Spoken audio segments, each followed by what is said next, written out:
Hey everybody, it's Jason Blaha here, and while we're on the topic of the bench press, the topic that came up, a few people have asked in questions kind of what's going on with the strength to weight ratios on the bench press. Why is it that the bench press actually seems to be more dependent upon your body weight, gains and losses in body weight, than a lot of the other big lifts are? And because I've pointed out to you guys, there have been a few studies done on this, and it turns out there's a much stronger correlation between body weight on the bench press and there is a squat, and even more so than there is on the deadlift. The deadlift seems to be least dependent.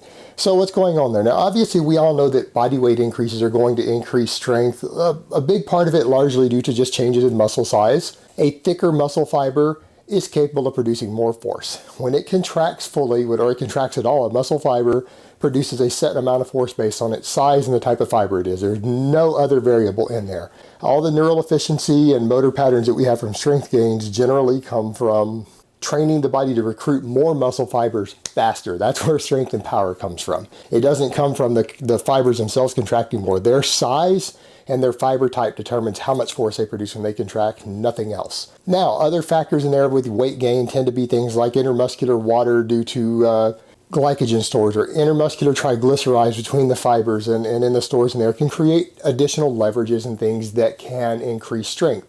All of that's the reason why body weight tends to make strength go up as you gain weight. It's through different variables, not just the muscle fiber gain, which is the biggest component, but all these other variables that can add additional leverages and things, and in some cases even allow you to rebound certain muscles as they get tighter.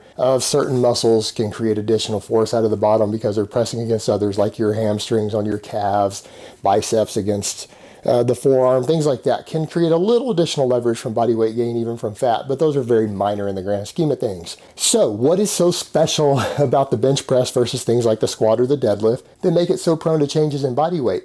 The answer is a lot simpler than all of that. It actually has to do with the fact that as you gain weight, in general, you're in a caloric surplus, you tend to gain more fat. Your body gets bigger. You tend to hold more glycogen and water in your muscles when you overeat versus when you're undereating.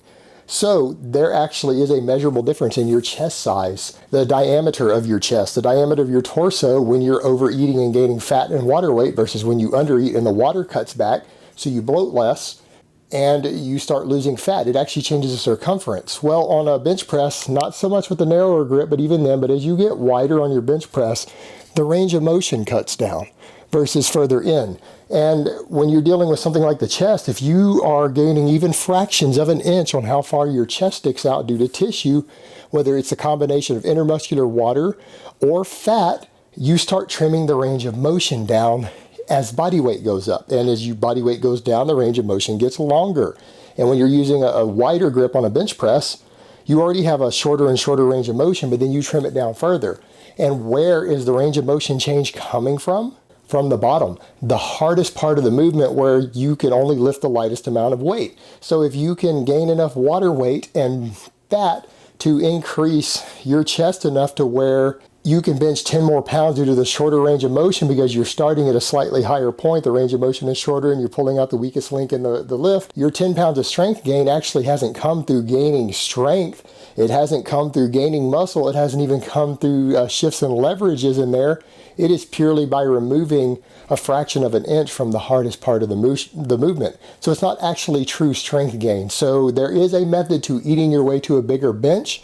There's an absolute truth to that, but it is not always going to give you the best long-term strength gains outside of the muscle gains, because it has to do with trimming the range of motion down on the exercise, because your chest is getting bigger and swelling more due to fat around it, as well as muscle and fat inside the actual pectorals. So hopefully that clarifies why the bench press seems to be more dependent upon body weight than other exercises. It has to do with the fact that since your chest limits how far the bar can physically come down, changes in body weight can actually change the range of motion and the strongest part of the range of motion on the actual exercise.